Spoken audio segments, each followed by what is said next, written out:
கர்த்தரை பின்பற்றுவது காணல் நீரல்ல, கர்த்தரின் செய்தி கட்டுக்கதையுமல்ல. கர்த்தரை சேவிப்பதிலும் மென்மை வேறில்லை, கர்த்தருக்காய் பாடும் பாடு வீணல்லவே. கர்த்தரை சேவிப்பதிலும் மென்மை வேறில்லை, கர்த்தருக்காய் பாடும் பாடு வீணல்லவே. ஏன் கிறிஸ்து என யாரும் என்னை கேட்டால், ஏவியது கிறிஸ்துவின் அன்பே என்பேன்.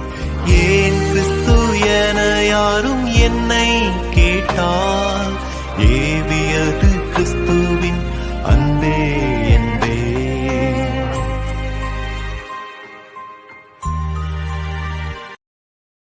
Download ShareChat